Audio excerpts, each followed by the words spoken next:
نرحب فيكم من جديد مستمعينا الكرام في ليلة رمضانية ومع ضيفنا الجميل الممثل والكاتب ناصر العزاز. متسابق ويعني ممثل، ما زلت ممثل، مارس التمثيل حتى في حتى على المايك. طبعا انا تفاجأت قبل شوي تحت الهواء، قاعد يقول لي ابو عبد العزيز انه صار 16 سنة عن مايك الإذاعة. بلا شك، نعم صحيح. رغم انه في حنين ترى للعمل الإذاعي. يعني العمل الإذاعي عمل، يعني أنا أعتبره جاذب جدا. أنت تمارس خلاله يعني التمثيل مثلا بأداء، خلينا نقول زي ما قلت لك، توصل إحساسك والمتلقي يعني يحتاج إلى قدرة. طبعا ما في شك أنها تكون يعني خلينا نقول يفترض أنها أقوى حتى من الممثل التلفزيوني، أو أنها تؤسس أكثر للممثل التلفزيوني. طيب خلينا ننتقل شوي للكتابة، بما أنه طبعا قبل شوي أخذنا منك فكرة أنه المفروض أنه الإذاعات تتجه حاليا إلى الممثلين الإذاعيين يعني. مش الممثلين، الإنتاج الأعمال الدرامية، خلينا نقول الإذاعية. جميل. نروح للكتابة. أنت توقفت عن التمثيل تجاه الكتابة، فيها شغلتين أنا حسبت استنتاجي، يا أنك شفت نفسك على التمثيل وصرت مغرور، أو أنك تقول والله ما توفقت في التمثيل فخلني تجي الكتابة. لا شوف، طبعا أنا بدأت ممثل في الإذاعة وبدأت في التلفزيون كبطل مسلسلات مباشرة. يعني خالص يعني الأعمال اللي موجودة عندكم يعني يفترض أنها موجودة حتى بالأرشيف، والناس شافوها يمكن يتذكرونها. آخر العنقود مثلا، أخلاقنا مع رحمة الله محمد العلي، الله يرحمه، وموجودين طبعا زملاء الممثلين وحاضرينها كلها طبعا. الفارس والعروس كان بطولتي أنا، ومعي بشير غنيم، ومعي أسماء كثير والله ما أتذكر. طبعا بداية نهاية مع ناصر القصبي، وكان دوري رئيسي أيضا. يعني لو ما كنت ناجح ما اخترت في أدوار أكون فيها بطل أو دور رئيسي على الأقل. مسلسل رمضاني ما أدري تذكره ولا لا، كان مع زميلي أنا ماجد العبيد اللي هو يوميات رمضان.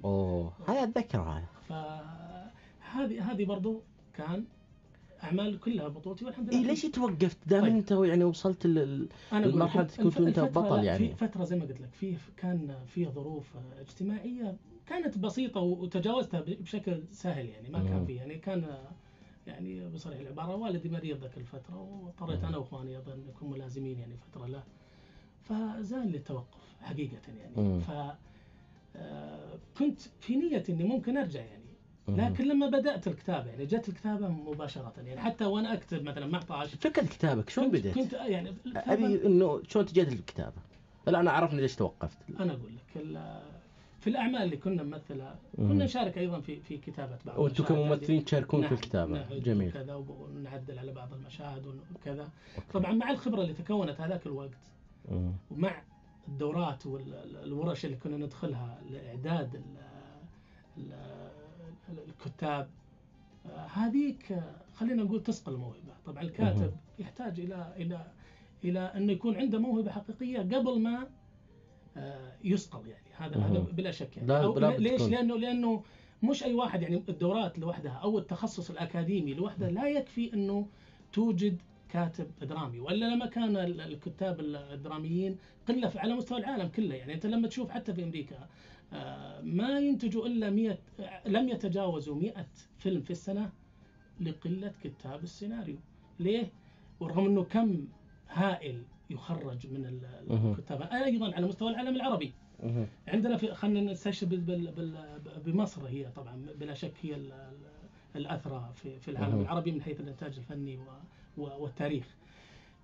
في مصر كم مهول يتخرج من الجامعات من المعهد العالي للفنون ويتخصصون في كتابة السيناريو، إلا أن الكتاب البارزين هم محدودين جدا. ومنهم خلينا نستشهد بأسماء، يعني أسامة نور عكاشة لم يكن متخصص ولم يكن أكاديمي ولم يتخرج، وإنما كان موهوب وإنما سقل. يعني اكتشاف الموهبة هي يحتاج دائما الورش أو التخصص الأكاديمي هو لصقل موهبة الكاتب واكتشافها، خلينا نقول كويس. لكن لا يوجد كاتب حقيقي. يعني عندنا فعلا قلة. الكتابة تعتبرها فن أو علم؟ هي فن قبل ما تكون علم. العلم هو يصقل هذا. لكن طيب. لا نفس السؤال أطبقك بأنك أنت ممثل يعني تمثيل. أنا ممكن أكون أنور حامد يعني أو أستاذ برضو لم يكن أكاديمي، وهو أفضل كاتب الآن موجود على الساحة نفس السؤال على الممثل، بحكم أنت ممثل سابق، ضروري تكون عندي موهبة أو إن لو درست أنا تمثيل؟ لا بلا شك. شوف التكنيك مثلا للاعب، خلينا نقول اللاعب أنت تستطيع أنك تخلق رياضي بتكنيك معين وتدريبات معينة، لكن هل يصبح لاعب موهوب؟ أوكي. يقدم ما يقدمه اللاعب الموهوب؟ لا، قد يقدم لك مثلا ميكانيكية معينة. الكاتب أيضا قد تستطيع تعليمه، خلينا نقول هندسة النص، لكن لن توجد كاتب موهوب ويستطيع بناء درامي إلا يكون عنده في داخل الشيء. هل يعني ضروري الكاتب يكون ممثل سابق؟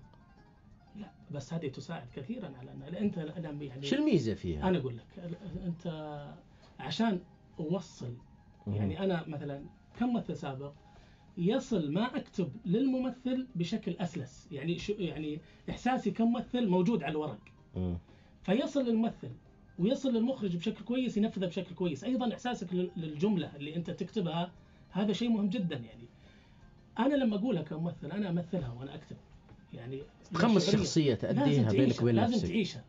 اللي ما عنده موهبة التمثيل مثلا هل يستطيع أن يعيش الشخصية؟ طبعا no way. إذا لن يكتب بشكل يعني خلينا نقول يعني فيه نوع من التمكن. يعني هذا لا أزكي نفسي طبعا، أنا أحاول. أبو عبد العزيز ما تشوف هذه قسوة شوي؟ أنا ترى أقول يعني الكتاب مش معنى كذا إن أنا ناجح فيه، لا. أنا لا ما أتكلم عنك أنت ناجح أو لا، يعني أنا أقول هذا المتطلب، لكن لا يعني إنه أنا أتكلم عن بقية زملاء الكتاب. أول شيء فيهم، هل تشوف إنه في كتاب؟ شوف على مستوى العالم، لا خلينا نتكلم عن السعودية. إذا على مستوانا برضو لا يوجد كتاب، أقصد يعني بمن فيهم أنا يعني خلينا نقول يعني نتمنى إنه يكون فيه جيل معنا الآن أو بعدنا. خلي الجيل الجاي، أنا أتكلم الآن. أوكي. فيه مجتهدين بمن فيهم أنا مجتهدين، ونحاول أن نقدم شيء فعلا يكون. كم عددكم تقريبا؟ وثانيا لحظة معليش، أنا دائما برضو النقطة دي ما دام الكتاب عشان ما أظلمهم. يعني زملاء الكتاب فيهم ناس فعلا يبذلوا جهد خارق جدا عشان تطلع أعمال جميلة، لكن الأعمال للأسف أحيانا فيه تكامل. لا الركاكة تجي منين؟ أنا أقول لك العمل تكامل ممكن يسقط من خلال مخرج، ممكن يسقط من خلال إنتاج ضعف فيه، ممكن يسقط من خلال ممثل واحد يسقط المجموعة. طيب أنا ما أتكلم عن عمل كامل، أتكلم عن كتابة. إذا الكاتب أنا بدل برجع. إذا الكاتب مش هو اللي يسقط العمل، أحيانا يظلم الكاتب إذا فشل العمل، قالوا الكاتب سيء، وإذا نجح قال المخرج كويس. والمخرج.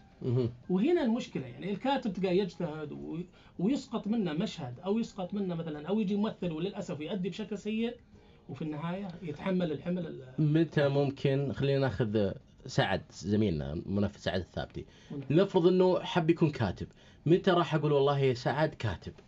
ايش المقاييس والضوابط اللي تشوفها في الكاتب عشان اوكي يكتمل؟ شوف دائما هو في شعور داخلي كويس، انا احب هالمجال. طبعا لا يعني اني احب هالمجال. انا ما اقول احكم على نفسك، انا بقول التسلسل مش انا. اوكي. انا يعني سعد هو يقول عن نفسه انا احب. لا انا متلقي والله سعد يعجبني هذا كاتب. متى اقدر اقول هذا كاتب؟ انت متى قررت انك كاتب؟ لحظه ابي اقول كاتب. متى هو عنده حب اول شيء المهنه، خلينا نقول جرب نفسه، كتب له مشهدين مثلا الى حلقه، خلينا نقول. هو طبعا قبل ما يكتب هذه، اذا ما كان عنده خلينا نقول التكنيك اللي يصقل من خلال الورش او الاكاديميات، ما راح يجرب نفسه في المجال طبعا. لكن خلينا نقول انه تعلم التكنيك.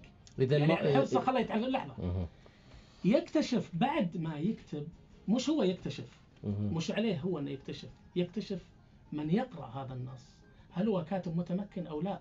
للاسف يعني في كثير من جربوا او يجربون انفسهم الان في الكتابه، يقول يا اخي انا متفوق، يا اخي انا احسن واحد في العالم، والله كلهم بس قاعدين مطلعين فلان وفلان. يا اخي مش انت اللي تقرر، صح لا؟ ولا انا اللي اقرر انه ناصر العزاز ولا اخونا عنبر ولا اخونا سعد ولا اخونا فلان، ولا هو كاتب جيد يقرر.